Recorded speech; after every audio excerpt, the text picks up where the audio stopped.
মানুষের জীবনে স্বচ্ছতার একটা আলাদা গুরুত্ব আছে। যদি আপনি নিজেকে স্বচ্ছ রাখেন তাহলে আপনার নিজেরও ভালো লাগবে, সামনের ব্যক্তিরও ভালো লাগবে, একটা অন্যরকম প্রভাব পড়বে।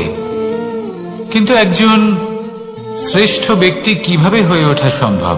যার মধ্যে গুণ আছে, শিক্ষা আছে, শুভ চেতনা আছে, যিনি সৎকর্ম করেন। কিভাবে হব সেই ব্যক্তি যার মধ্যে জ্ঞান আছে? শুধুমাত্র স্বচ্ছ থাকলে তো তা হওয়া সম্ভব নয়। প্রথমে আপনাকে বুঝতে হবে যে মানুষের মধ্যে 4টি মূল তত্ত্ব আছে। প্রথম হলো তার শরীর, যার দ্বারা উনি যে কোনো কর্ম করে থাকেন। দ্বিতীয় তত্ত্ব হলো তার মন, যার দ্বারা কোনো কর্ম করার জন্য সে নিজেকে প্রেরণা দিতে থাকে। তৃতীয় তত্ত্ব হলো বুদ্ধি, যে কর্ম আমরা করতে চাই, যে লক্ষ্যে আমরা পৌঁছতে চাই, সেটা আমরা কিভাবে কোন পথে করব সেটা স্থির করা যায় বুদ্ধি দিয়ে। আর চতুর্থ তত্ত্ব হলো আত্মা। আত্মা হলো এমন এক তত্ত্ব যার কোনো সমাপ্তি নেই। আত্মা হলো অজয়। কিন্তু এরও শুদ্ধিকরণের প্রয়োজন হয়। এই 4টি তত্ত্বের শুদ্ধিকরণ করতে থাকুন, এতে নির্মল রাখুন, শুদ্ধ রাখুন। এবং এটা কিভাবে হবে? শুভ চেতনা দ্বারা, জ্ঞানের দ্বারা, এবং সব থেকে বেশি গুরুত্বপূর্ণ প্রেমের দ্বারা। আসুন আমার সাথে ভালোবেসে বলুন, রাধা রাধা। মানুষের এই সংসারে জীবনযাপন করার জন্য কিছু জিনিসের প্রয়োজন পড়ে। এমন কিছু আবেগ, এমন কিছু বস্তু আছে যেগুলো তার প্রয়োজন হয়। কিন্তু সব থেকে বেশি যে জিনিসটা তার প্রয়োজন হয় সেটা হলো সম্মানের। আমাদের ভালো লাগে যখন কেউ আমাদের সম্মান করে। আমরা কাউকে সম্মান করলে তারও সেটা ভালো লাগে। কিন্তু আপনি দেখবেন যে সংসারে বেশিরভাগ মানুষ 2টি মাপদণ্ডের ভিত্তিতে সম্মান করেন। হয় বয়স দেখে করেন বা উপার্জন দেখে, অর্থাৎ সেই ব্যক্তি কতটা উপার্জন করেন। এবার ভেবে দেখুন, এটা আবশ্যক নয় কারোর বয়স যদি বেশি হয় তার বুদ্ধিও ততটাই বেশি হবে। আবশ্যক এটাও নয় যে কোনো ব্যক্তি যদি অত্যন্ত ধনী হন বা তার মনও নির্মল হবে বা তিনি সৎকর্ম করবেন বা এমন কোনো কর্ম করবেন যাতে উনি সম্মান লাভ করতে পারেন। হতে পারে উনি ধনী কিন্তু দুশ্চরিত্র। সেই জন্য বয়স বা উপার্জন দেখে কোনো ব্যক্তিকে সম্মান করবেন না। কর্ম দেখুন। যদি গভীরভাবে ভেবে দেখেন তাহলে দেখবেন যদি কোনো মানুষ কোনো সৎকর্ম করেন তাহলে তার প্রতি হৃদয় থেকে সম্মান জাগ্রত হয়। এটাই হলো সেই সম্মান যা অর্জন করতে হবে। বয়স আজ আছে, কাল আরো বৃদ্ধি পাবে। উপার্জন আজ আছে, কাল সেটা কমে যেতেও পারে। কিন্তু যদি আপনি নিরন্তর শুভকর্ম করতে থাকেন তাহলে আপনি মৃত্যুর পরেও অমর হয়ে থাকবেন। আসুন আমার সাথে ভালোবেসে বলুন, রাধা রাধা। আমাদের জীবনে আমরা যখনই এমন কোনো মানুষের সাথে পরিচিত হই যে বয়সে, পদে এবং আর্থিক দিক থেকে আমাদের থেকে পিছিয়ে, তখন আমরা সবাই খুব হীন নজরে তাদের দিকে দেখি। মনেই করি না যে সেই ব্যক্তির নিজস্ব একটা অস্তিত্ব রয়েছে, তার নিজেরও একটা মাহাত্ম্য রয়েছে। আমাদের মনেই হয় না যে আমাদের সামনে দাঁড়িয়ে থাকার যোগ্যতা আছে তাদের। চলুন আপনাকে একটা প্রশ্ন করি, শূন্যের নিজস্ব মূল্য কোথায়? আপনি বলবেন কিছুই না। শূন্যের আবার নিজস্ব মূল্য কোথায়? কিন্তু যখন এই শূন্যই কোনো সংখ্যার সাথে এসে যুক্ত হয়ে যায়, কোনো অঙ্কের সাথে এসে যুক্ত হয়ে যায়, তখন তার মূল্য অনেক গুণ বৃদ্ধি পায়। অর্থাৎ এই শূন্যের মূল্য অবশ্যই আছে। আর আমাদের জীবনেও এমন কিছু ব্যক্তি থাকেন, তাদের দেখে মনে হয় যে এদের কোনো মূল্যই নেই, কিন্তু যখন এই ব্যক্তি কারোর সাথে এসে জুড়ে যান, তখন তার মূল্য সেই ব্যক্তির বৃদ্ধি ঘটায়। এই সংসারে এমন কোনো ব্যক্তি নেই যার কোনো মূল্য নেই। যদি আমরা ধনুকের কথা বলি, তাহলে তার জন্য একটি দড়ির প্রয়োজন হয়, যেটি প্রত্যঞ্চা হিসেবে ব্যবহৃত হয়। যদি এই প্রত্যঞ্চা না থাকে, তাহলে ধনুকের কোনো মূল্যই থাকে না। যদি প্রত্যঞ্চা না থাকে, তাহলে ধনুকের অস্তিত্ব অসম্পূর্ণ থেকে যায়। এই সংসারে যে কোনো ব্যক্তি হোক বা যে কোনো বস্তু হোক, প্রত্যেকের নিজস্ব একটি মূল্য আছে। তার সম্মান করুন, সামনে অগ্রসর হন, আর আমার সাথে ভালোবেসে বলুন, রাধা রাধা। মানুষের জীবনে উন্নতি লাভ করার জন্য 3টি স্তম্ভের প্রয়োজন হয়। প্রথম স্তম্ভ শিক্ষা। এই শিক্ষা আমাদের জ্ঞান প্রদান করে। দ্বিতীয় স্তম্ভ ব্যবসা, যার দ্বারা আমরা ধন উপার্জন করি। তৃতীয় স্তম্ভ হলো আমাদের ঈশ্বর, আমাদের ইষ্ট। এনার সাথে যদি আমরা জুড়ে থাকতে পারি, তাহলে এমন একটা মানসিক বল আপনি লাভ করবেন, যেটা এই সংসারে আর কোথাও পাওয়া সম্ভব নয়। কিন্তু মানুষ অনেক সময় জীবনে এই 3টি স্তম্ভ লাভ করা সত্ত্বেও সামনে অগ্রসর হতে পারেন না। তখনও জীবনে কঠিন পরিস্থিতি আসতেই থাকে। এমনটা ঠিক কেন হয়? কারণ সে জীবনে এই 3টি স্তম্ভ লাভ করে নেয়, জীবনে প্রয়োগও করে, কিন্তু তার ভিতের কথা সে ভুলেই যায়। যেমন প্রথম স্তম্ভ অর্থাৎ শিক্ষা। এই শিক্ষার আধার হলো শুভ চেতনা।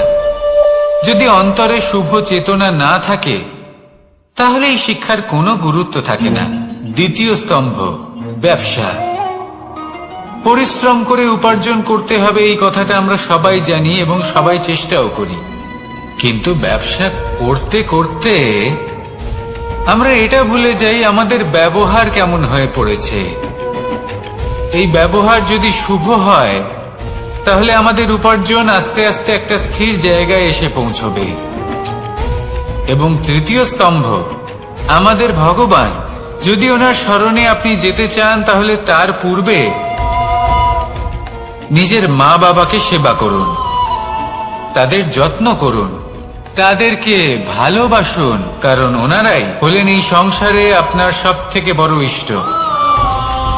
তাহলে 3 স্তম্ভের সাথে সাথে তাদের আধারকেও নিজের জীবনে প্রাধান্য দিন। কোনো সমস্যা আসবে না, জীবনে একের পর এক উন্নতি করবেন এবং এই মন প্রসন্ন হয়ে বলবে, রাধা রাধা।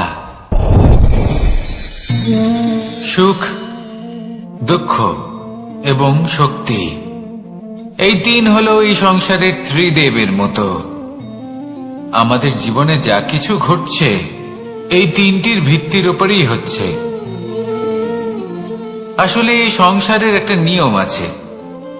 যখনই আপনি কিছু লাভ করেন, এই সংসার আপনার পরীক্ষা নেয়। এটা জানার জন্য আপনার পরীক্ষা নেয় যে আপনি যা কিছুই লাভ করেছেন, আপনি কি আদৌ সেটার যোগ্য কি না। ঠিক সেইভাবেই এই সুখ, দুঃখ এবং শক্তি আপনার পরীক্ষা নিয়ে থাকে। যখন সুখ আসে, তখন সে আপনার পরীক্ষা নেয় যে আপনার মধ্যে অহংবোধ জাগ্রত হয়নি তো। যদি অহংবোধ চলে আসে, তাহলে সুখ সেখানেই সঙ্গ ত্যাগ করে। দুঃখ আপনার ধৈর্যের পরীক্ষা নিতে থাকে। আর যদি আপনার মধ্যে ধৈর্য না থাকে, তাহলে এটা আপনাকে আরো বেশি দুঃখের গভীর অন্ধকারে ঠেলে দেবে। সেখানে শক্তি পরীক্ষা নেয় আপনার বিনম্রতার। যদি আপনি বিনম্র না হন, তাহলে হয় এই শক্তি আপনার সঙ্গ ত্যাগ করবে, নয় এই শক্তি বিনম্রতার অভাবে আপনার পতনের কারণ হতে পারে। এই সংসারে যে কোনো ব্যক্তি যিনি এই পরীক্ষায় উত্তীর্ণ হয়ে থাকেন, এই জীবনে তিনি সাফল্য লাভ করেন। আসুন আমার সাথে ভালোবেসে বলুন, রাধা রাধা। ভয়ের সাথে আমরা সবাই পরিচিত, কষ্টও আমরা সবাই পেয়েছি। কখনো কখনো আমরা অসুস্থ হয়ে পড়ি, আর এমন সময় হলে মাতার মমতা, কখনো বাবার স্নেহ, কখনো বন্ধুদের পাশে থাকার অনুভূতি আমাদের রোগ নিরাময়ে সাহায্য করে। কখনো যদি আমরা নিরাশ হয়ে পড়ি, তখন যদি আমাদের কোনো আপনজন আমাদের দুটো ভালো কথা বলে, তখন আমাদের মনোবল বেড়ে যায়। ঠিক তেমন সংসারের এই রঙ্গমঞ্চে যদি আপনি পীড়িত অনুভব করেন, কিছু শুভ কথা আলোচনা করুন, কিছু স্তুতি গান করুন, কিছু মুহূর্তের জন্য হলেও নিজের ইষ্টদেবের কথা স্মরণ করুন আর প্রার্থনা করুন। সাহস বাড়বে, শক্তিও বৃদ্ধি পাবে এবং সামনে এগিয়ে চলার পথও দেখতে পাবেন। তখন এই মন প্রসন্ন হয়ে বলবে, রাধা রাধা। মানুষের জীবনে উন্নতি লাভ করার জন্য 3টি স্তম্ভের প্রয়োজন হয়। প্রথম স্তম্ভ শিক্ষা। এই শিক্ষা আমাদের জ্ঞান প্রদান করে। দ্বিতীয় স্তম্ভ ব্যবসা, যার দ্বারা আমরা ধন উপার্জন করি। তৃতীয় স্তম্ভ হলো আমাদের ঈশ্বর, আমাদের ইষ্ট। এনার সাথে যদি আমরা জুড়ে থাকতে পারি, তাহলে এমন একটা মানসিক বল আপনি লাভ করবেন যেটা এই সংসারে আর কোথাও পাওয়া সম্ভব নয়। কিন্তু মানুষ অনেক সময় জীবনে এই 3টি স্তম্ভ লাভ করা সত্ত্বেও সামনে অগ্রসর হতে পারেন না। তখনও জীবনে কঠিন পরিস্থিতি আসতেই থাকে। এমনটা ঠিক কেন হয়? কারণ সে জীবনে এই 3টি স্তম্ভ লাভ করে নেয়, জীবনে প্রয়োগও করে, কিন্তু তার ভিতের কথা সে ভুলেই যায়। যেমন প্রথম স্তম্ভ অর্থাৎ শিক্ষা। এই শিক্ষার আধার হলো শুভ চেতনা। যদি অন্তরে শুভ চেতনা না থাকে, তাহলে এই শিক্ষার কোনো গুরুত্ব থাকে না। দ্বিতীয় স্তম্ভ ব্যবসা। পরিশ্রম করে উপার্জন করতে হবে, এই কথাটা আমরা সবাই জানি এবং সবাই চেষ্টাও করি। কিন্তু ব্যবসা করতে করতে আমরা এটা ভুলে যাই আমাদের ব্যবহার কেমন হয়ে পড়েছে। এই ব্যবহার যদি শুভ হয়, তাহলে আমাদের উপার্জন আস্তে আস্তে একটা স্থির জায়গায় এসে পৌঁছবে। এবং তৃতীয় স্তম্ভ আমাদের ভগবান। যদি ওনার শরণে আপনি যেতে চান, তাহলে তার পূর্বে নিজের মা বাবাকে সেবা করুন, তাদের যত্ন করুন, তাদেরকে ভালোবাসুন, কারণ ওনারাই হলেন এই সংসারে আপনার সবথেকে বড় ইষ্ট। তাহলে 3 স্তম্ভের সাথে সাথে তাদের আধারকেও নিজের জীবনে প্রাধান্য দিন। কোনো সমস্যা আসবে না, জীবনে একের পর এক উন্নতি করবেন এবং এই মন প্রসন্ন হয়ে বলবে, রাধা রাধা। সুখ, দুঃখ এবং শক্তি, এই 3 হলো এই সংসারের ত্রিদেবের মতো। আমাদের জীবনে যা কিছু ঘটছে এই 3টির ভিত্তির উপরেই হচ্ছে। আসলে এই সংসারের একটা নিয়ম আছে। যখনই আপনি কিছু লাভ করেন, এই সংসার আপনার পরীক্ষা নেয়। এটা জানার জন্য আপনার পরীক্ষা নেয় যে আপনি যা কিছুই লাভ করেছেন, আপনি কি আদৌ সেটার যোগ্য কিনা। ঠিক সেইভাবেই এই সুখ, দুঃখ এবং শক্তি আপনার পরীক্ষা নিয়ে থাকে। যখন সুখ আসে, তখন সে আপনার পরীক্ষা নেয় যে আপনার মধ্যে অহংবোধ জাগ্রত হয়নি তো। যদি অহংবোধ চলে আসে, তাহলে সুখ সেখানেই সঙ্গ ত্যাগ করে। দুঃখ আপনার ধৈর্যের পরীক্ষা নিতে থাকে, আর যদি আপনার মধ্যে ধৈর্য না থাকে, তাহলে এটা আপনাকে আরো বেশি দুঃখের গভীর অন্ধকারে ঠেলে দেবে। সেখানে শক্তি পরীক্ষা নেয় আপনার বিনম্রতার। যদি আপনি বিনম্র না হন, তাহলে হয় এই শক্তি আপনার সঙ্গ ত্যাগ করবে, নয় এই শক্তি বিনম্রতার অভাবে আপনার পতনের কারণ হতে পারে। এই সংসারে যে কোনো ব্যক্তি যিনি এই পরীক্ষায় উত্তীর্ণ হয়ে থাকেন, এই জীবনে তিনি সাফল্য লাভ করেন। আসুন আমার সাথে ভালোবেসে বলুন, রাধা রাধা। ভয়ের সাথে আমরা সবাই পরিচিত, কষ্টও আমরা সবাই পেয়েছি।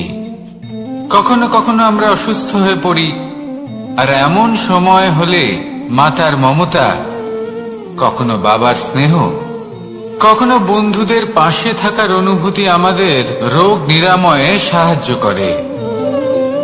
কখনো যদি আমরা নিরাশ হয়ে পড়ি, তখন যদি আমাদের কোনো আপনজন আমাদের দুটো ভালো কথা বলে, তখন আমাদের মনোবল বেড়ে যায়।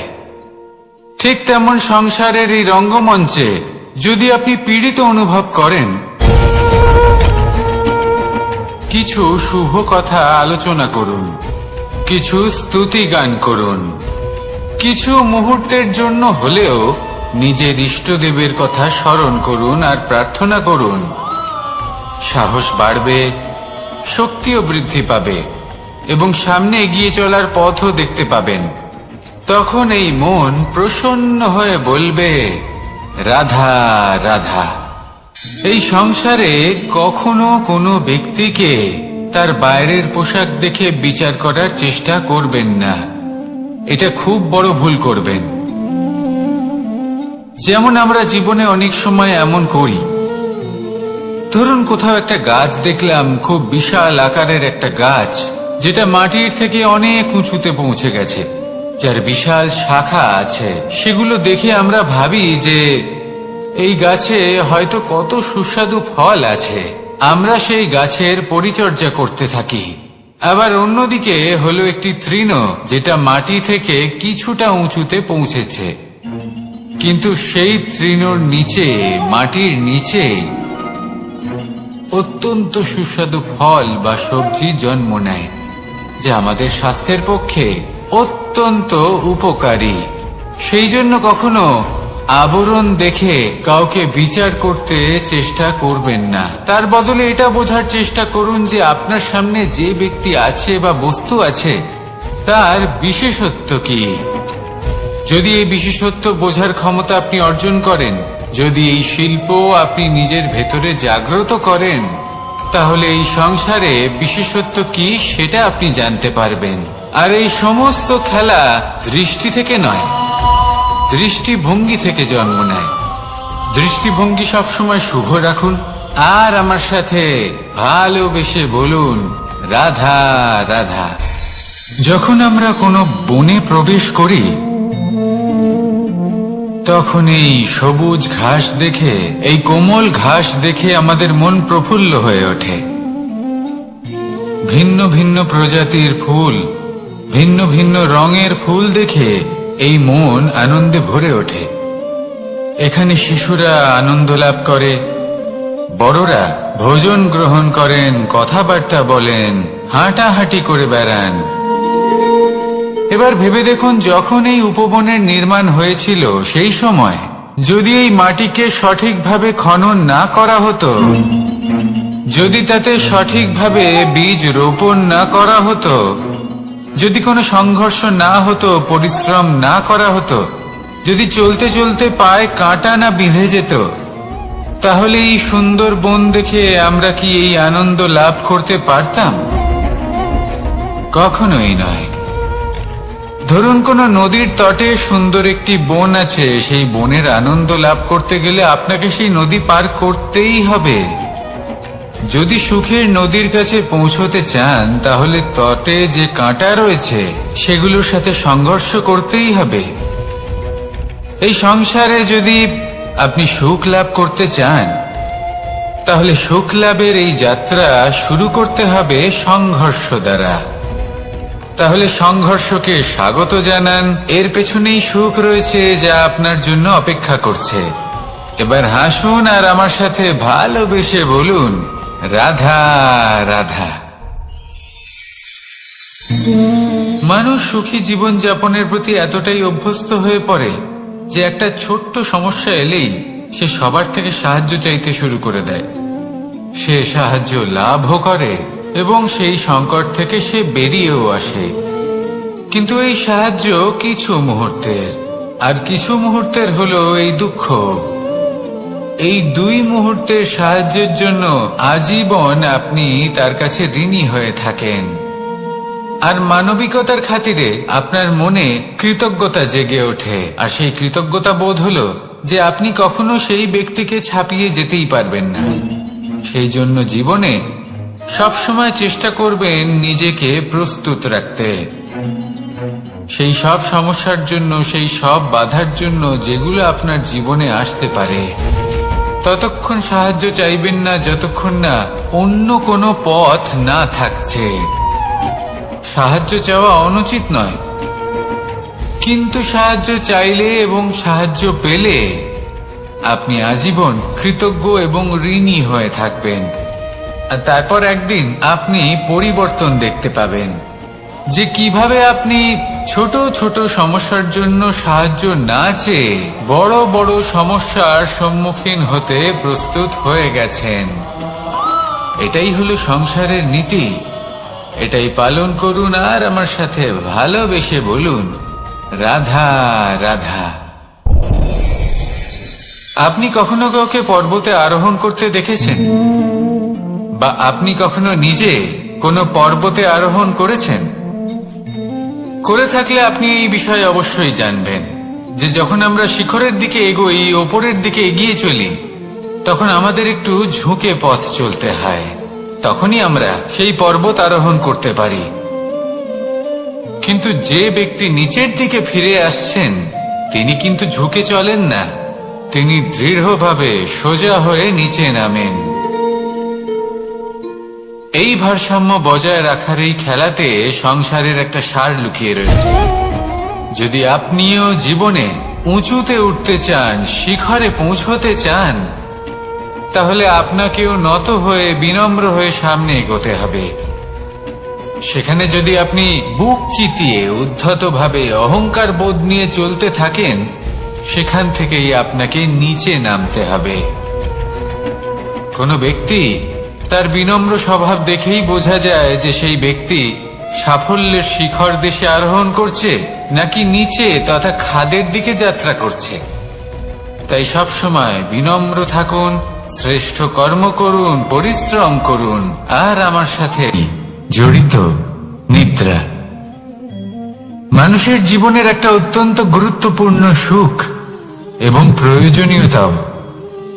দেখতে গেলে এই সংসারের প্রত্যেক পশু পাখি, প্রত্যেক জীব অবশ্যই নিদ্রা প্রাপ্ত করেন, কিন্তু মানুষ, যার মধ্যে বিচার বিবেচনা করার শক্তি অন্যদের থেকে অনেক বেশি, তার কিন্তু ঘুমের কিছু সমস্যা অবশ্যই হয়। কি বলে? তাই তো। এবার এর কারণ কি? চিন্তা। এবার চিন্তা আমাদের সবার জীবনে আছে। আমরা সকলে জানি যে চিন্তা কখনো আমাদের সাহায্য করে না, তাও আমাদের জীবনে আছে। কেন? চিন্তার মাধ্যমে কি কখনো কোনো সমস্যার সমাধান হয়েছে? অর্থের চিন্তা করলে কি অর্থ লাভ হয়? ভবিষ্যতের চিন্তা করলে কি ভবিষ্যৎ ঠিক হয়ে যায়? স্বাস্থ্যের চিন্তা করলে কি স্বাস্থ্য নিজে থেকেই ঠিক হয়? হয় না। তাহলে এই সব কিছু থেকে আমাদের একটা ছোট্ট শিক্ষা অবশ্যই লাভ করা উচিত। আপনিও আপনার কাঁধ থেকে চিন্তার এই বোঝা নামিয়ে ফেলুন। আর ইচ্ছে, এই সব ইচ্ছে একত্রিত হয়ে আমাদের মনে চিন্তা উৎপন্ন করে। তাই এই চিন্তাগুলিকে ত্যাগ করুন।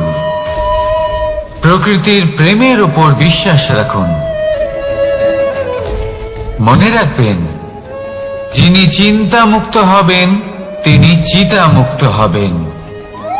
সুখের নিদ্রা প্রাপ্ত করুন, আর নিদ্রায় যাবার আগে আমার সাথে ভালোবেসে বলুন, রাধা রাধা। মহাদেব, সেই দেবতা যিনি মহান, যাকে দেবতাদের দেবতা বলা হয়, যিনি হলেন আমার আরাধ্য।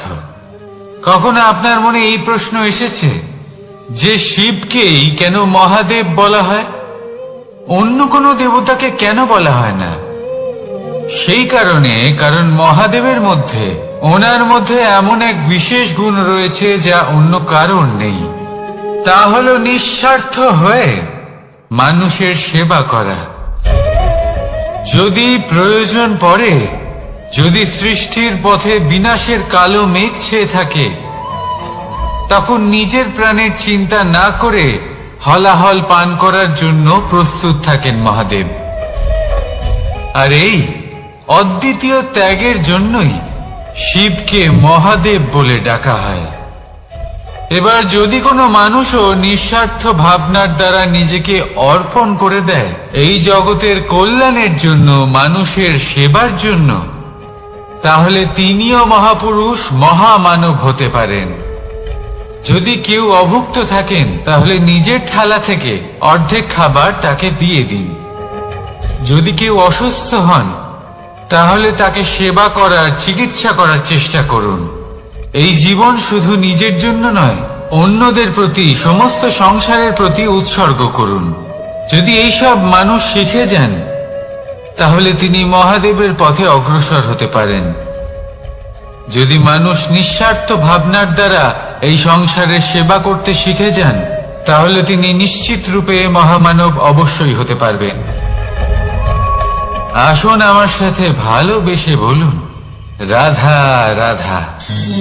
স্বর্ণ, হীরে, মুক্ত, মানিক, এই সব কিছুকে আগে পাথর বলা হতো। তাহলে এমন কি হলো যে এদের রত্ন বলা হয়?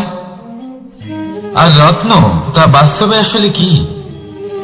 এটা হলো সেই পাথর যাকে আগে আগুনের তাপ সহ্য করতে হয়েছে, পরখ করা হয়েছে, যাচাই করা হয়েছে, এদের কাটার চেষ্টা করা হয়েছে, কিন্তু তারা কখনোই নষ্ট হয়নি, বরং তারা আরো উদ্ভাসিত হয়েছে, আরো উজ্জ্বল হয়েছে, এই সংসারে আরো প্রকাশ ছড়িয়ে দিয়েছে। সেই জন্য এরা হলো এত অমূল্য, সেই জন্য এরা হলো বহুমূল্য, সেই জন্য এদের রত্ন বলা হয়। এবার মানুষের কাছেও এই নির্বাচনের অধিকার রয়েছে যে আমরা শুধু পাথর হয়ে থাকব নাকি রত্ন হয়ে থাকব। কিভাবে? আমাদের জীবনেও অনেক সমস্যা রয়েছে, বাধা আছে, বিপত্তি আছে। আমরা সেই বাধার তাপে উত্তপ্ত হই, এই সমস্যা আমাদের কাটার চেষ্টা করে। অনেক মানুষ বিভিন্ন পরিস্থিতি আমাদের ভাঙার চেষ্টা করে, কিন্তু আমাদের নষ্ট হলে চলবে না। যেভাবে এই রত্ন সমস্যার সম্মুখীন হয়ে পাথর থেকে রত্ন হয়েছে, সেইভাবেই আমাদেরও আমাদের সমস্যার সম্মুখীন হয়ে রত্ন হয়ে উঠতে হবে। এই সংসারে প্রকাশের স্রোত হয়ে উঠতে হবে। তাহলে এটাই করুন আর আমার সাথে ভালোবেসে বলুন, রাধা রাধা। সংসারে সব থেকে বড় শক্তি আসলে কি? কেউ বলবেন শারীরিক শক্তি, কেউ বলবেন অস্ত্রের শক্তি, কেউ বলবেন জ্ঞানের শক্তি।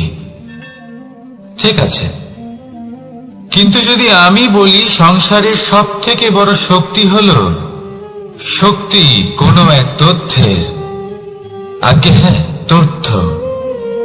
এই তথ্য নিজেই কিন্তু খুব শক্তিশালী, অত্যন্ত শক্তিশালী অস্ত্র হলো এই তথ্য।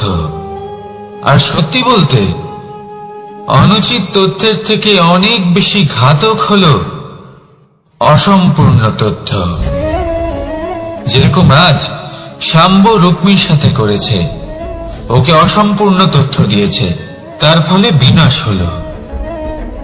যদি এইভাবেই আপনার কাছেও কোনো অসম্পূর্ণ তথ্য আসে, আর যদি আপনি তা পরখ না করে দেখেন, যাচাই না করে দেখেন, আর নিজের কর্ম করেন, তাহলে উত্থানের বদলে আপনি পতনের সম্মুখীন হবেন। বিকাশের বদলে আপনার বিনাশ হয়ে যাবে। মনে রাখবেন একটা অত্যন্ত গুরুত্বপূর্ণ কথা, সঠিক তথ্য পাওয়া সঠিক তথ্য দেওয়ার থেকে অনেক বেশি গুরুত্বপূর্ণ। আশা করি এই কথা আপনি বুঝেছেন। জীবনে যখনই কোনো তথ্য আপনি পাবেন, সেই বিষয়ে ভেবে দেখুন, পরখ করে দেখুন, যাচাই করুন, তারপর নিজের কর্ম করুন। আর আমার সাথে ভালোবেসে বলুন, রাধা রাধা। ধর্ম এবং প্রেম, এই দুই হলো একই মুদ্রার দুই পিঠ। যদি এদের মধ্যে কোনোটা নষ্ট হয়ে যায়, তাহলে দ্বিতীয়টাও থাকে না। কখনো ভেবেছেন এমন কেন হয়? তার জন্য আগে আপনাকে বুঝতে হবে যে ধর্ম আসলে কি। ধর্ম সেটাই যা এই সংসারের প্রত্যেক মানুষকে একে অপরের সাথে সুখ এবং শান্তিতে থাকতে প্রেরণা যোগায়। এই প্রেরণার আধার হলো প্রেম। প্রেম সেটাই যা আপনার মধ্যে অন্য কারোর প্রতি করুণাবোধ জাগিয়ে তোলে, সম্মান জাগিয়ে তোলে। এবার যদি প্রেম চলে যায়, তাহলে সবার আগে বিনাশ হবে সম্মান আর করুণাবোধের। এবার যেখানে না প্রেম রয়েছে, না সম্মান রয়েছে, না করুণা রয়েছে, সেখানে ধর্ম কিভাবে বাস করবে? অশুভ ইচ্ছে জাগ্রত হয়ে ওঠে, ক্রোধ জাগ্রত হয়ে ওঠে, অহংকার জাগ্রত হয়ে ওঠে, আর তারপর আরম্ভ হয় অধর্মের। তাই যা যা ভাবনা আপনার অন্তরে প্রবেশ করছে, করতে দিন, কিন্তু যাই হোক না কেন এই প্রেমকে নিজের থেকে দূরে যেতে দেবেন না। এই প্রেমকে চিরকাল নিজের কাছে রাখুন, নিজের হৃদয়। আর এই প্রেম ভাব নিয়ে বলুন, রাধা রাধা। মানুষের জীবনে উন্নতি লাভ করার জন্য তিনটি স্তম্ভের প্রয়োজন হয়। প্রথম স্তম্ভ শিক্ষা। এই শিক্ষা আমাদের জ্ঞান প্রদান করে। দ্বিতীয় স্তম্ভ ব্যবসা, যার দ্বারা আমরা ধন উপার্জন করি। তৃতীয় স্তম্ভ হলো আমাদের ঈশ্বর, আমাদের ইষ্ট। এনার সাথে যদি আমরা জুড়ে থাকতে পারি, তাহলে এমন একটা মানসিক বল আপনি লাভ করবেন যেটা এই সংসারে আর কোথাও পাওয়া সম্ভব নয়। কিন্তু মানুষ অনেক সময় জীবনে এই তিনটি স্তম্ভ লাভ করা সত্ত্বেও সামনে অগ্রসর হতে পারেন না। তখনও জীবনে কঠিন পরিস্থিতি আসতেই থাকে। এমনটা ঠিক কেন হয়? কারণ সে জীবনে এই তিনটি স্তম্ভ লাভ করে নেয়, জীবনে প্রয়োগও করে, কিন্তু তার ভিতের কথা সে ভুলেই যায়। যেমন প্রথম স্তম্ভ অর্থাৎ শিক্ষা। এই শিক্ষার আধার হলো শুভ চেতনা। যদি অন্তরে শুভ চেতনা না থাকে, তাহলে এই শিক্ষার কোনো গুরুত্ব থাকে না। দ্বিতীয় স্তম্ভ ব্যবসা। পরিশ্রম করে উপার্জন করতে হবে, এই কথাটা আমরা সবাই জানি এবং সবাই চেষ্টাও করি। কিন্তু ব্যবসা করতে করতে আমরা এটা ভুলে যাই আমাদের ব্যবহার কেমন হয়ে পড়েছে। এই ব্যবহার যদি শুভ হয়, তাহলে আমাদের উপার্জন আস্তে আস্তে একটা স্থির জায়গায় এসে পৌঁছবে। এবং তৃতীয় স্তম্ভ আমাদের ভগবান। যদি ওনার স্মরণে আপনি যেতে চান, তাহলে তার পূর্বে নিজের মা বাবাকে সেবা করুন, তাদের যত্ন করুন, তাদেরকে ভালোবাসুন, কারণ ওনারাই হলেন এই সংসারে আপনার সবথেকে বড় ইষ্ট।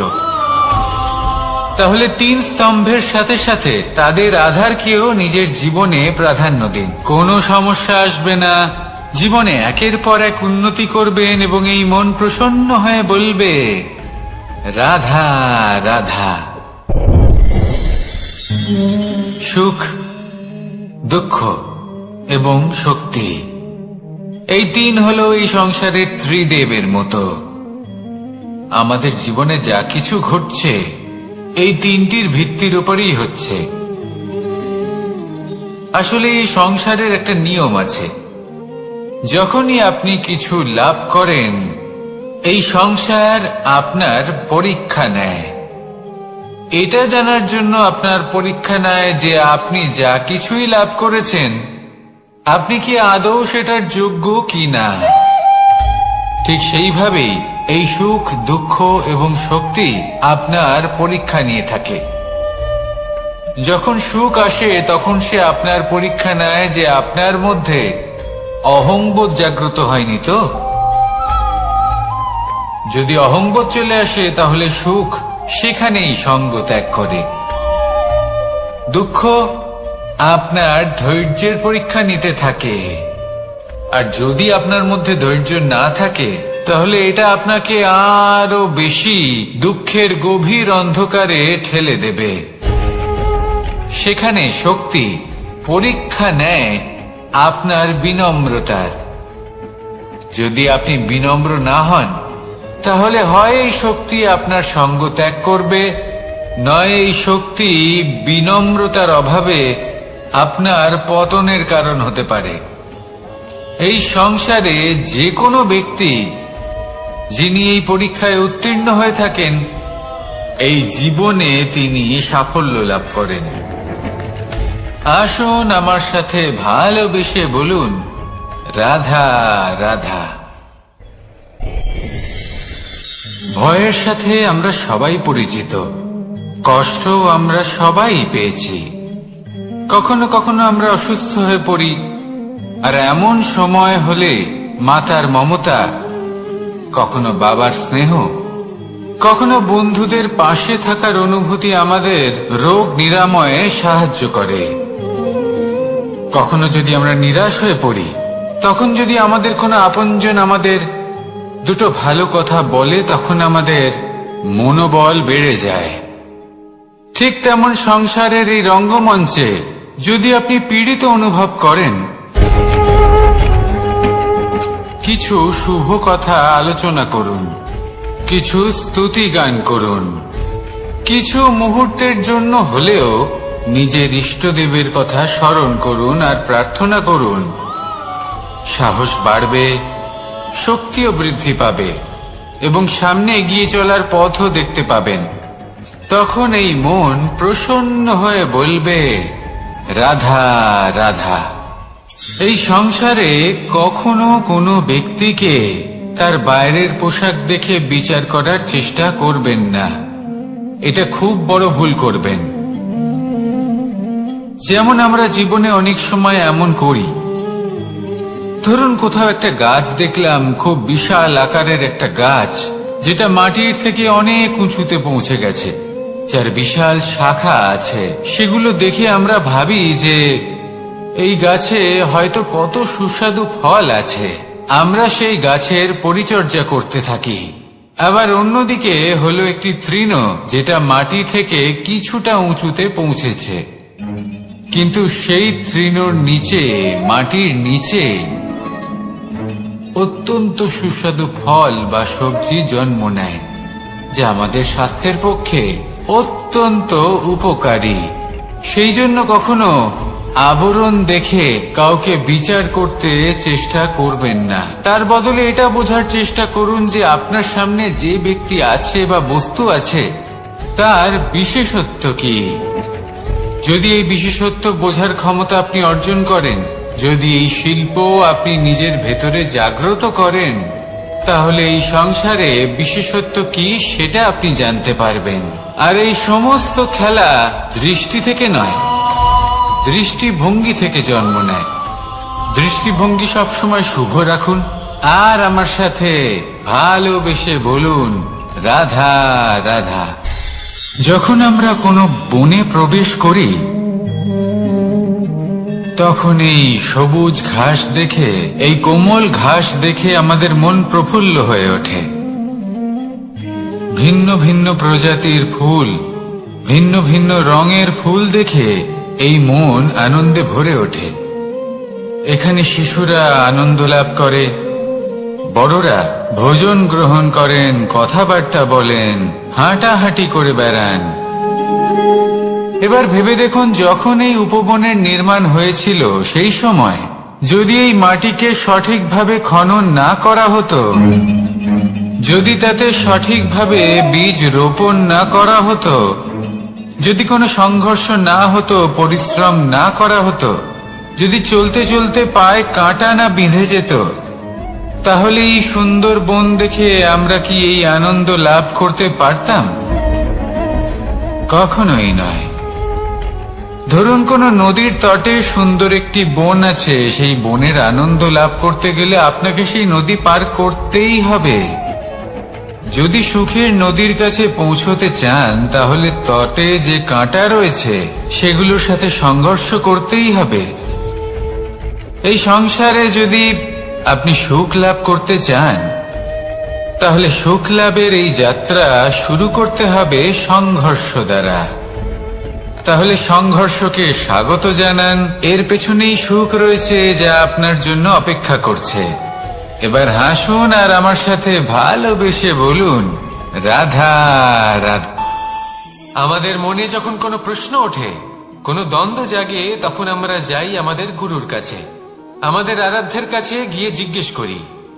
এইভাবেই একদিন আমি পৌঁছলাম আমার আরাধ্যের কাছে, আমার মহাদেবের কাছে, আর ওনাকে প্রশ্ন করলাম যে মহাদেব, জীবনে আনন্দ পাওয়ার, উৎসব পালনের, প্রেম ভাগ করে নেবার, জীবনকে উপভোগ করে নেওয়ার সর্বশ্রেষ্ঠ সময় কোনটা? মহাদেব হাসলেন আর উনি বললেন, জীবনে উৎসব পালনের সবথেকে শ্রেষ্ঠ দিন হল মৃত্যুর ঠিক আগের দিনটা। প্রেম ভাগ করে নেওয়ার সবথেকে শ্রেষ্ঠ মুহূর্ত হল মৃত্যুর ঠিক আগের মুহূর্ত। জীবনকে উপভোগ করে নেওয়ার সর্বশ্রেষ্ঠ প্রহর হল মৃত্যুর এক প্রহর পূর্বে। তখন আমি চমকে গেলাম।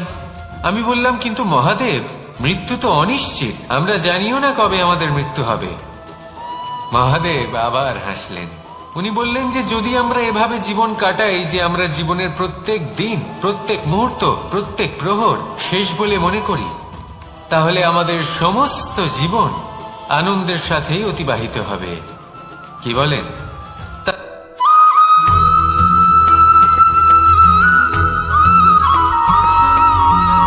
এই সংসারে কোনো বস্তু হোক বা ব্যক্তি হোক, তার একার গুরুত্ব কিন্তু খুব বেশি নয়।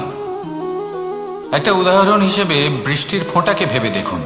যদি একটি বৃষ্টির ফোঁটা হয় তাহলে তার খুব বেশি গুরুত্ব থাকে না, কিন্তু যখন সহস্র বৃষ্টির ফোঁটা মেঘের মধ্যে দিয়ে ঝরে পড়ে তখন সেটা বর্ষার রূপ ধারণ করে। সেই বর্ষা যা এই প্রকৃতিকে শান্ত করে। সেইভাবেই পাথরের ছোট টুকরো, তার খুব বেশি গুরুত্ব থাকে না, কিন্তু যখন অসংখ্য পাথরের টুকরো একত্রিত হয় তখন তা পর্বতের আকার ধারণ করে। সেইভাবেই কিছু মানুষ যখন একত্রিত হন তখন তৈরি হয় পরিবার, কিছু পরিবার যখন একত্রিত হয় তখন তৈরি হয় সমাজ, যখন অনেক সংখ্যক সমাজ একত্রিত হয় তখন তৈরি হয় রাজ্য। এবার এই রাজ্যের সবথেকে গুরুত্বপূর্ণ ব্যক্তি হতে পারেন রাজা, কিন্তু তাও সেই রাজা একা কিছু করতে পারেন না। যুদ্ধ লড়ার সময় তারও নিজের সৈন্যদলকে প্রয়োজন পড়ে। কিন্তু এই সংসারে এমন একজন ব্যক্তি আছেন যিনি একাই সব কাজ করতে থাকেন, এবং সেই ব্যক্তি হলেন মা। আমাদের জীবনে একজন পিতার ভূমিকা কিন্তু নিঃসন্দেহে অমূল্য, কিন্তু আমাদের সকলের জীবনে যে ভূমিকা একজন মায়ের তা অন্য কারোর থাকে না। একজন মা একাই সন্তানকে বড় করতে পারেন, সংস্কারী করে তুলতে পারেন, তার জন্য পরিশ্রম করেন। আর এত কিছু কাজ করার পরেও তার কাজের জন্য তিনি প্রশংসা অবশ্য পান না। উল্টে যদি সেই সন্তান অনুচিত পথে চালিত হয়, অনুচিত কর্ম করে, তখন সেই মাকেই অপবাদের পাত্র হয়ে উঠতে হয়। আমাদের জীবনে মায়ের যোগদান কতটা সেটা বুঝুন। আপনাকে বড় করে তোলার জন্য উনি কতটা পরিশ্রম করেছেন সেটা বুঝুন। আজ থেকে, এখন থেকে, এই মুহূর্ত থেকে মাকে সম্মান করতে শিখুন। যখন সময় পাবেন, যখন সুযোগ হবে, তখন তার প্রশংসা করুন, ওনারও ভালো লাগবে। আর মায়ের এই মমতার জন্য, তার এই ভূমিকার জন্য আসুন সবাই মিলে আমরা তাকে প্রণাম করি, আর সকলে মিলে ভালোবেসে বলি, রাধা রাধা।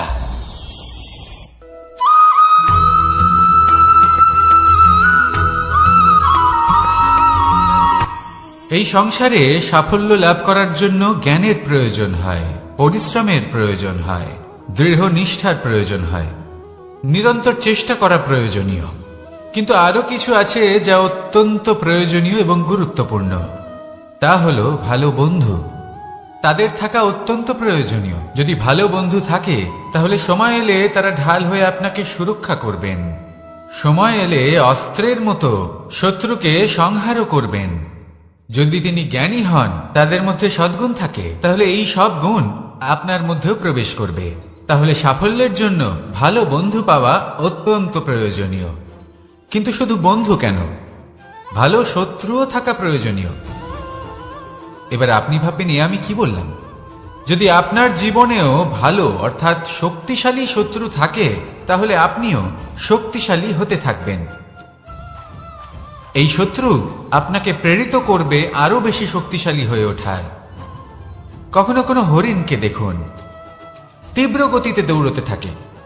কেন তীব্র গতিতে দৌড়য়? এই কারণে নয় যে কোথাও তার জন্য মধুর ঘাস অপেক্ষা করে রয়েছে, না। সে এই কারণে তীব্র গতিতে দৌড়য় কারণ সেটা না করলে তার পেছনে একটি সিংহ আছে যে ওকে নিজের ভোজন করে ফেলবে। তাই জীবনে বিপদ, সংকট এই সবকিছুও হলো অত্যন্ত গুরুত্বপূর্ণ। তার সম্মুখীন হতে শিখুন আর আমার সাথে ভালোবেসে বলুন, রাধা রাধা।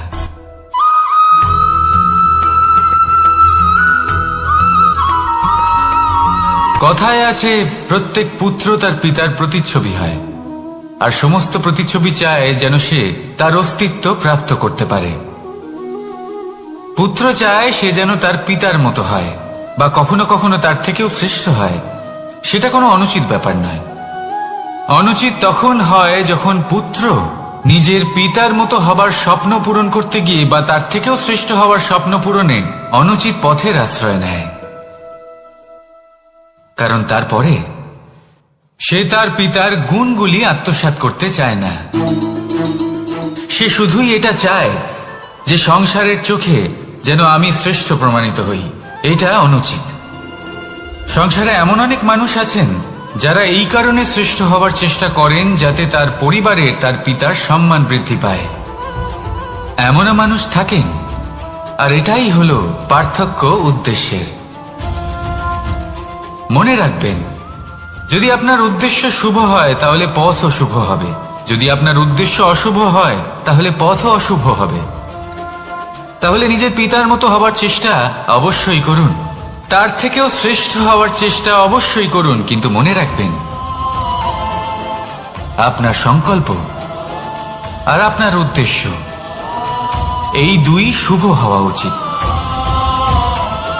তাহলে আসুন আর আমার সাথে ভালোবেসে বলুন, রাধা রাধা।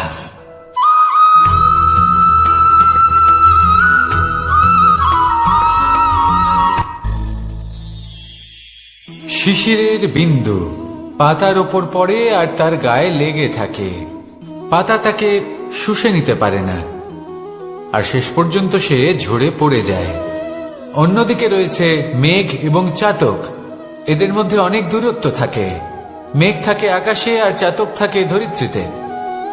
কিন্তু যখন এই মেঘ থেকে বৃষ্টি ঝরে পড়ে, এই চাতক কিন্তু সেই জলই পান করে, নয়তো সে তৃষ্ণার্ত থেকে যায়। এবার অন্যদিকে দেখলাম শিশির বিন্দু আর পাতার এই সম্পর্ক।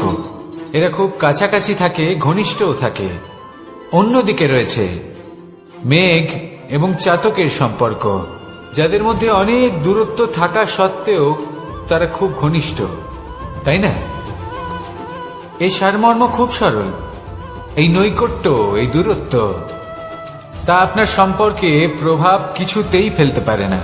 এই নৈকট্য, এই দূরত্ব, এইসব হলো শুধুমাত্র মনের ব্যাপার। কখনো আপনি অনুভব করেছেন আপনি কারোর থেকে অনেক অনেক দূরে আছেন, অনেক দূরে আছেন, তাও সেই ব্যক্তির প্রতি আপনি টান অনুভব করেন। সেখানে আপনি কারোর সাথে প্রত্যেক দিন অতিবাহিত করেন, সমস্ত জীবন অতিবাহিত করেন, সব থেকে বেশি সময় তার সাথে অতিবাহিত করেন, তাও তার প্রতি সেই টান অনুভব করেন না। এই সংকেত হলো মনের দূরত্বের। তাহলে মনের এই দূরত্ব দূর করুন আর আমার সাথে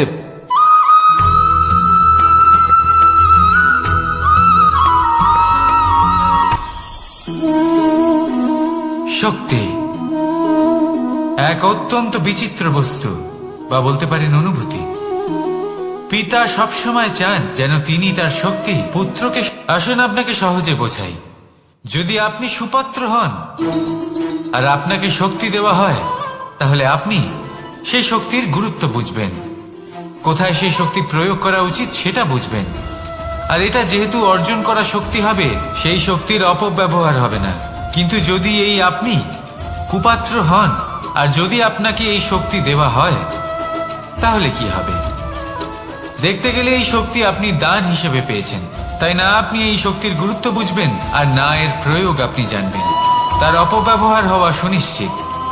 তাই যদি আপনি কোনো শক্তি অর্জন করতে চান, তাহলে আগে তার যোগ্য হয়ে উঠুন। পুত্র নয়, পাত্র হয়ে উঠুন। আর আমার সাথে ভালোবেসে বলুন, রাধা রাধা।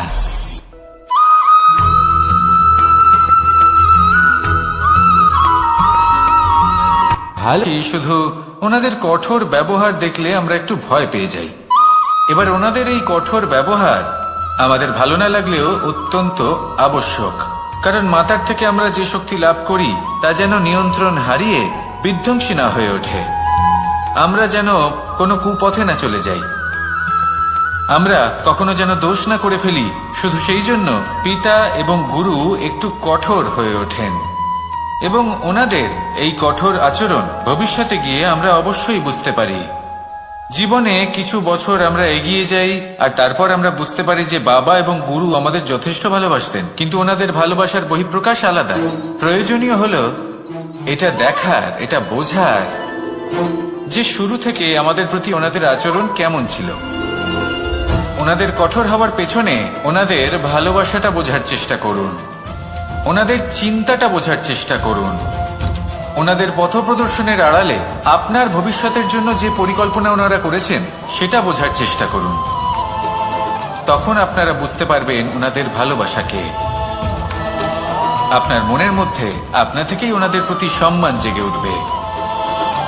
নিজের পিতা এবং নিজের গুরু এই দুজনের প্রতি কৃতজ্ঞতা প্রকাশ করুন আর আমার সাথে ভালোবেসে বলুন, রাধা রাধা।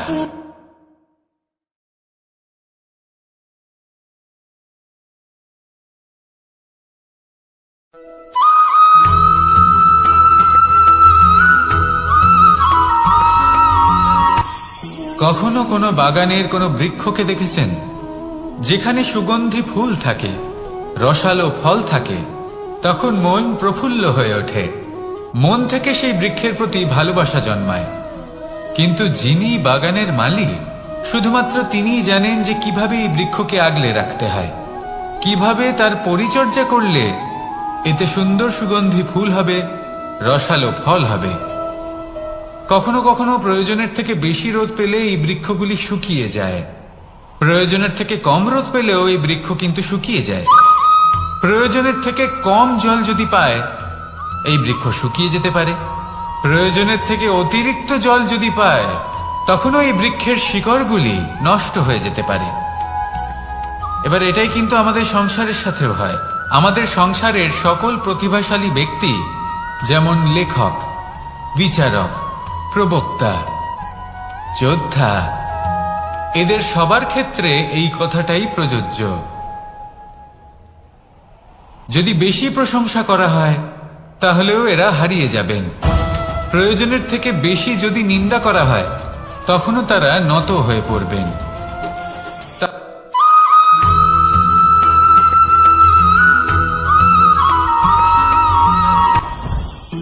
জীবনে কিছু শেখা অত্যন্ত গুরুত্বপূর্ণ।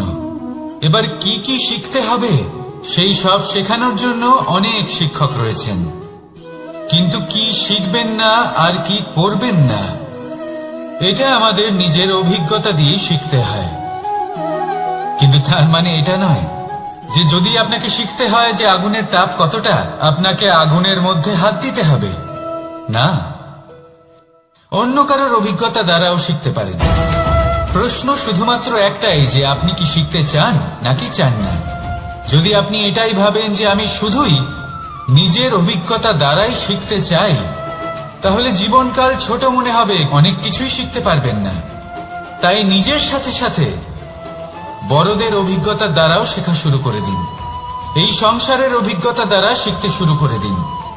আর এটা নিশ্চিত রূপে শেখা আবশ্যক যে কখন কি করবেন না, কোথায় থামতে হবে আর কোথায় থামবেন না। তাহলে আসুন আর আমার সাথে ভালোবেসে বলুন, রাধা রাধা।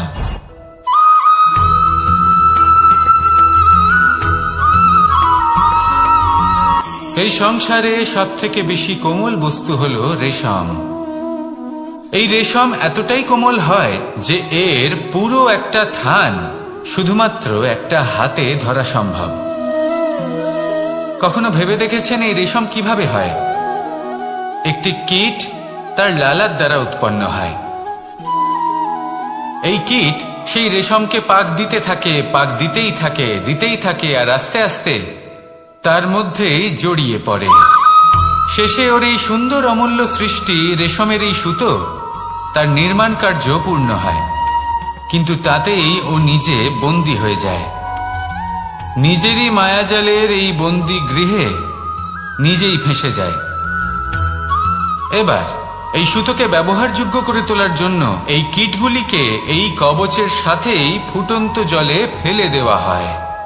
এই সংসারে যদি আমাদের স্বপ্ন এই সংসারের দুঃখ হরণ করার জন্য, এই সংসারে সুখ বিতরণ করার জন্য হয়, তবেই আমাদের প্রগতি সম্ভব। যদি আমাদের এই স্বপ্ন শুধুই আমাদের এবং আমাদের স্বার্থ সিদ্ধির জন্য হয়, তাহলে এই স্বপ্ন আমাদের অন্ধ করে দেবে, আমাদের অন্ধকারের পথে নিয়ে যাবে, আর আমরাও সেই কীটের মতো হয়ে যাব। নিজেদেরই মায়াজালে আমরা নিজেই ফেঁসে যাব, আর শেষে আমরা যদি কিছু লাভ করি তা হবে একাকিত্ব, অন্ধকারময় মৃত্যু। তাই স্বপ্ন অবশ্যই দেখুন, কিন্তু এমন ভাবে স্বপ্ন দেখবেন না যে তার এই বন্দিগৃহে আপনি নিজেই ফেঁসে গেলেন। স্বপ্ন দেখুন পরোপকারে।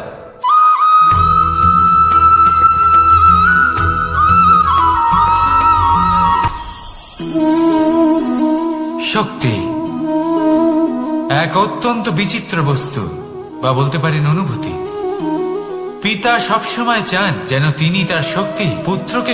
আসুন আপনাকে সহজে বোঝাই।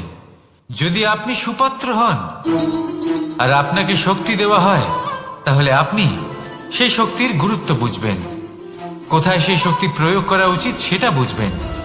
আর এটা যেহেতু অর্জন করা শক্তি হবে, সেই শক্তির অপব্যবহার হবে না। কিন্তু যদি এই আপনি কুপাত্র হন আর যদি আপনাকে এই শক্তি দেওয়া হয়, তাহলে কি হবে? দেখতে গেলে এই শক্তি আপনি দান হিসেবে পেয়েছেন, তাই না আপনি এই শক্তির গুরুত্ব বুঝবেন আর না এর প্রয়োগ আপনি জানবেন। তার অপব্যবহার হওয়া সুনিশ্চিত। তাই যদি আপনি কোনো শক্তি অর্জন করতে চান, তাহলে আগে তার যোগ্য হয়ে উঠুন, পুত্র নয় পাত্র হয়ে উঠুন। আর আমার সাথে ভালোবেসে বলুন, রাধা রাধা।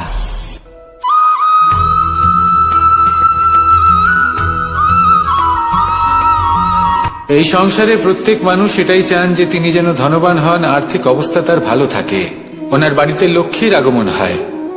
কিন্তু সেটা হবে কি করে, সেটাই হলো প্রশ্ন।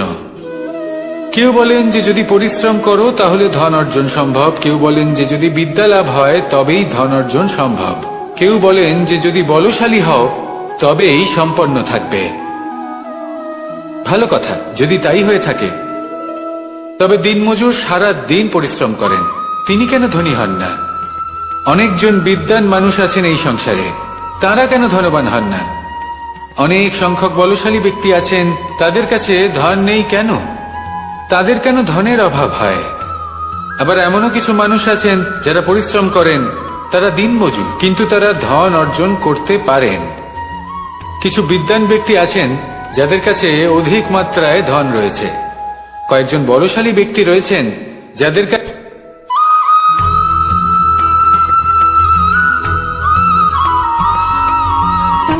সুখ, দুঃখ এবং শক্তি, এই তিন হলো এই সংসারের ত্রিদেবের মতো। আমাদের জীবনে যা কিছু ঘটছে এই তিনটির ভিত্তির উপরেই হচ্ছে।